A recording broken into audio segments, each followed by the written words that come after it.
Hello everyone, and welcome to the 6th tutorial in the C Programming with Windows API series.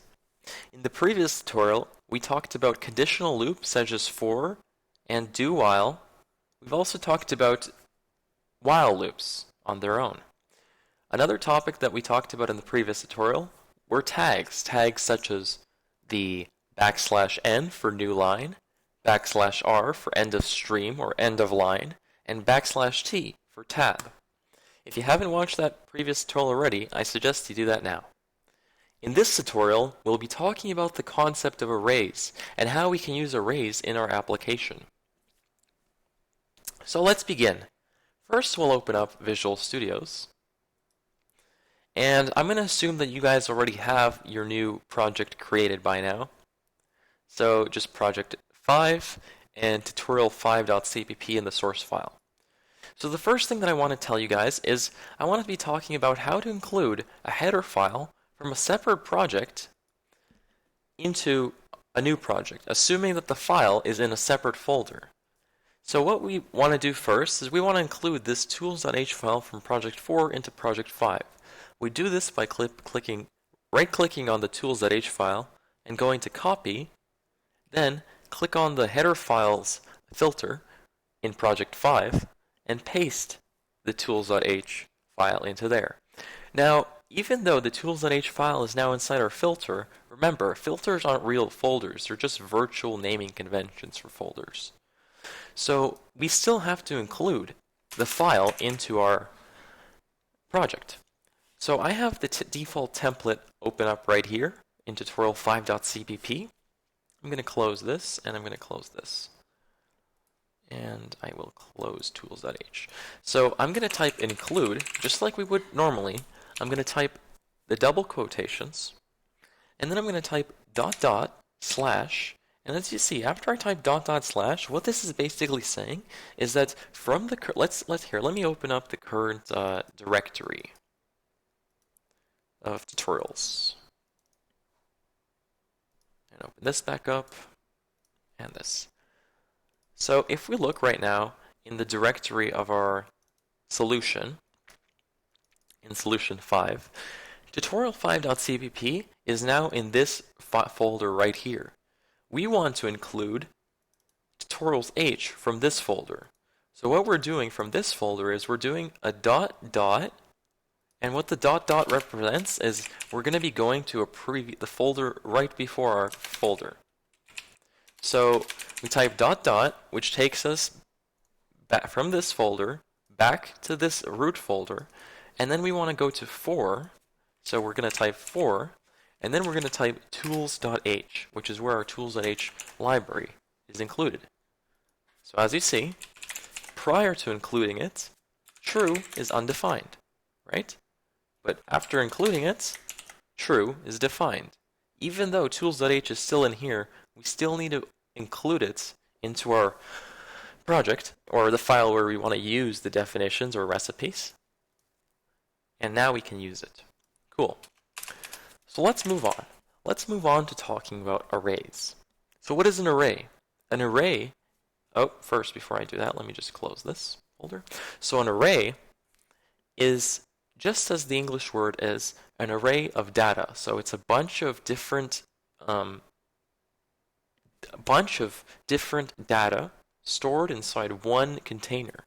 So let me actually show you how to define an array. We'll start from something simple, such as an integer array. So we define an integer data type, okay? And then we name it, let's say we name it, as we normally do, A. We have an integer data type called A. Normally, you would close it with a semicolon, or maybe define it, set it equal to 5. However, if we want to create an integer array, what we can do to follow up on this is we can type 2 square brackets right after the A. So once we've did this, if you hover over it, it says that the type is still incomplete. So incomplete type is not allowed. So this right here, what we've just created, is an array for the variable A. However, now we need to type the amount of units that we're going to store in our array. So an integer array can store whole numbers. And this is how it's done. let's assume that we want to store 3 whole numbers inside the integer array A. So I would type 3 here, and this would complete the array. Now, there's many ways that I can initialize the array. I can either initialize it statically, dynamically, or in another more professional way known as initializing it at runtime. Now, I'm going to show you guys how to initialize it dynamically and statically. For runtime, we'll discuss that in the later tutorials in this series. So to initialize the array statically, what we can do, assume we still do the equals sign. So right after the square brackets, size 3, we do equals, and then we open up the array with these curly brackets, okay?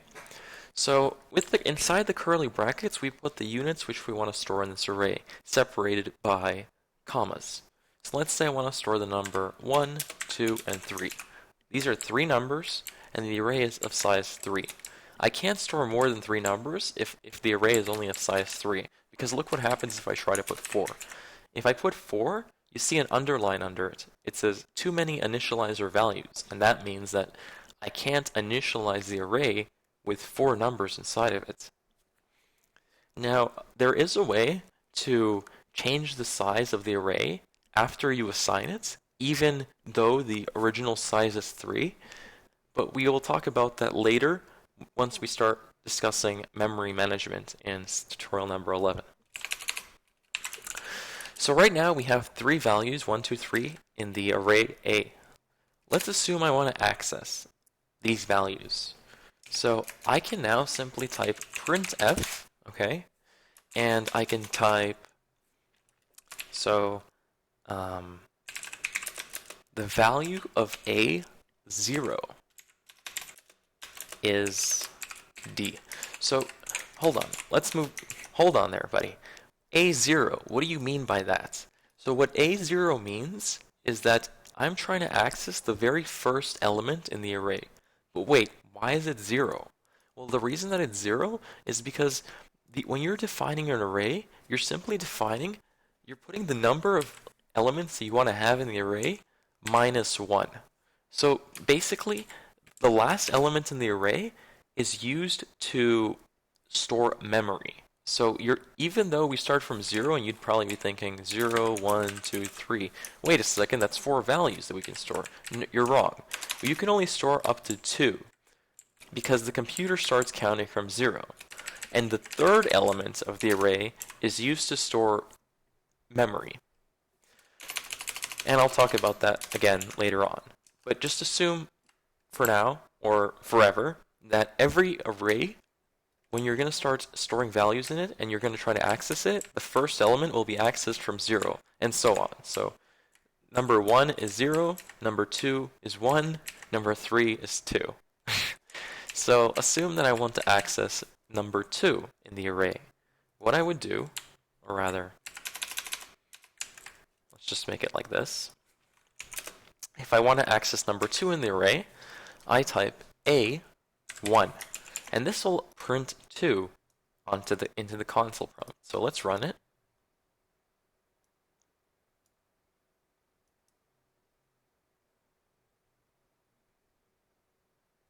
Wait. Oh, I'm sorry, I'm silly. So as you can see, I was just at a little blank there. This compiled 4.exe. What I forgot to do, which I mentioned in the previous tutorial, was I forgot to set the default project 5 as the default project for this solution. So let me just go and do that now. I right-clicked Solution Tutorials, and for the single startup project in the dropdown, I'm going to select 5. And then let's just do that again, so that it doesn't run, as you see. As you saw, it ran 4, project 4. Now I'm going to run project 5. So as you see here, the output is value is 2 as A1. As you can see, this is the first index in the array, this is the second, and A1, which accesses the second element, prints 2. Value is 2. Let's add the tag for new line just to make it easier for next time. So I'm going to close this now. Okay, so now let's assume that we want to print all of the values inside the array. Okay? So let's say I just want to what I'm gonna do is I'm gonna use a for loop, like we learned in the previous tutorial. I'm gonna define a for loop. I'm gonna say for int index equals, or rather, let's just make it more clear, element, because these are all elements in the array. 1, 2, 3 are all elements, equal to 0. Okay? Element is less than 3. Okay? And then plus plus element. Okay? So I'm going to put a tab there, and that. So what this is going to do, I'm going to set inside, when I'm printing the element in the array, I'm going to set element, because element is going to keep incrementing by 1 starting from 0, and it's not going to get to 3, it's going to end at 2. This is going to print in order, value is 1, value is 2, and value is 3. All I do is I put element as the index of the for loop inside the brackets when I'm printing it. So let's go ahead and run it. And as you see here, as you see, value is 1, value is 2, value is 3. It outputted the elements of the array. We can change this just so you can see that it actually did output the values specifically. So I'm going to close this and run it again. So you'll see the value is 1, value is 7, value is 5. As you see here. Value is 1, value is 7, value is 5. Okay, cool. So that's how you store values inside an integer array. But let's assume here that we don't know, like in a certain given circumstance, we won't know the amount of elements in the array. Because assume that I'm getting a little ahead of myself here, but let's assume, just for now, that we don't know the amount of elements in the array. Yes, we see it's 3, but in a later tutorial in the series, we're going to not actually be able to know how many elements are in the array because we're going to keep changing them on our own. And at any given time, we might not know. So what I'm going to do is I'm going to do a little trick here, okay? So I'm not going to do less than 3 because I don't know how many elements are in the array. What I'm going to do is I'm going to define an integer, and I'm going to set this integer to size. Size meaning the size of the array. How many elements are in the array? So I'm going to set it equal to size. And what I'm going to type now is another syntax called size of. And what size of does is it gets the size of a specific whatever. Okay, so let me just put this in clear terms. So assume that I have like an integer defined as test, okay? And I set test equal to 2. And then I define size of, and in brackets and size of, what you do is you put what value you want to get the size of. Which integer, which data type you want to get the size of. So let's say I put size of test, and then I do printf d, size of d is, or rather, just that, size.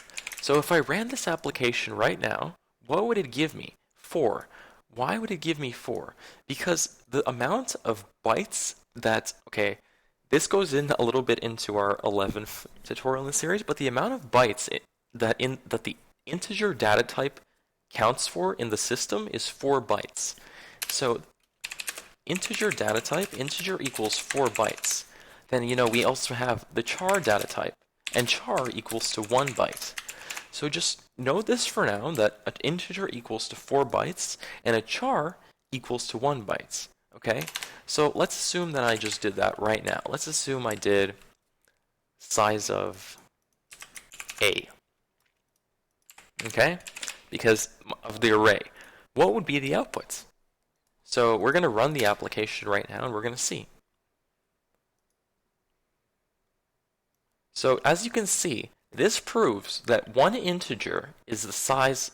So one integer is 4 bytes because now it says size of 12. So that means the return value of size of put the number 12 into size, And we can see here in the command prompt the size is 12 because there's 3 integers inside this integer array. And 3 times 4, 4 being the size of an integer type, is 12. And the result was 12. So that proves that the size of an integer is 4. So let me go and do a trick here. So let's assume that I don't know the amount of elements, as I was saying, inside this array. So I don't know the elements, okay? What I can do is I can do size of A, okay? So the size of A, as we already know, is 12, right? I want to get the amount of elements in this array. Right now, I know that it's 3. So we'll use this as a test subject. We know that the size of the first element in the array is 4 because it's an integer, and an integer is 4 bytes. So if we take A being 12 bytes, so A is 12 bytes. So the A, like the whole array is 12 bytes, and just A0, which being the first elements in the array, A0 equals to 4 bytes. What we can do here is kind of obvious. We can do it size of A divided by size of A0, which this 12 divided by 4 equals to 3. And it just so happens that the size of the array right now is 3. So this equation right here, this statement, can give us the size of an array, any array, without knowing its actual size. So let's assume that we set the size before and we change it around through the program. We don't know the size at any given time, so we can use this small little equation here to determine the size of the array. So we can actually run it, and as you can see, we get the same output as before because it ends at 3. Value is 1, value is 7, value is 5, right here. Okay, cool. So now let's talk about char arrays, okay? So I'm going to be talking about integer arrays like I just did right now, and char arrays. These are the most important arrays that you're going to be concerned about throughout this series. There are, of course, you can make an array in any kind of data type you want, and simply all it does, as you see, is it allows you to store more than one value inside of one variable. So here you're storing 3 different values inside one variable. And that's basically what an array is. It allows you to store more than one value inside one specific variable. Okay, so let's talk about char arrays now. So I'm going to comment out this for loop for now. Okay, and I'm going to define a char array. So I'm going to say char my char array. That's what I'm just going to call it. I'm just going to call it my char array, or rather even just char array. And I'm going to set char array. Now, with char arrays, it's a bit different than integer arrays. With character arrays, the amount of characters inside of it is allocated. Okay, I'm not going to use that term yet. Is determined by the compiler when it compiles the code. So let's assume I just type 2 brackets, and that's all I need for char arrays, actually. Then I follow this by an equal sign, and then the double quotations. As we know, with every kind of double quotations, we can use it to store more than one character. But as you already know, in just a char character, you can only store one character. You can only store like that, right? Yes. So you can only store just one character at a time. You can't store more than one character in a single char array. However, in a single char data type. It's a little confusing. However, in a char array, you can store as many characters as you want, and they'll all be printed. Unlike with a single char data type, it'll only print the first character that you store. So right now, there's 1, 2, 3, 4, 5, 6, 7, 8. There's 8 characters inside of this char array, okay? So basically, when I run this application, the compiler instantly sets 8. Oops. It sets 8 being, because like remember how I said the size of the array has to be one element higher than the amount of numbers there are, because it starts from 0, right? So in the integer array, this would be 0, this would be 1, this would be 2. And you don't put 2 here, you put 3, because it's one element higher than the amount of data inside of it. So here there's 8 characters, but I put 9. Alright, now let's say we want to print this char array. What we can do now is we can type printf, and we can type s, okay? And with s, we can print more than one character at a time. Like if I did with c, I can print a single character inside the char array. Like let's say I want to print 0, right? And I ran the application. It would print a 5, which is the first character in the array, okay? But assume that I want to print all of the characters in the array. What I can do is I can call the entire array without defining a specific element, and then I can type s to call all of the characters inside that array at one specific time. As you can see, it printed 543, 543, 45, the entire array. Okay, so now let's do the same thing as we did up here with the for loop, except this time we'll use a char array with single elements, of course.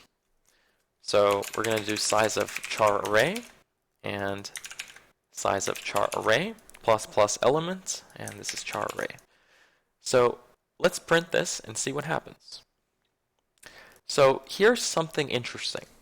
What is different here? You see value is 5, 4, 3, 5, 4, 3, 4, 5. And then for the last, okay, first of all, let me show you guys something.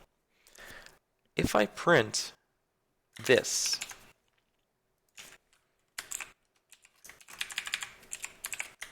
if I print specifically this, the outcome of this expression, okay, then the output, hold on,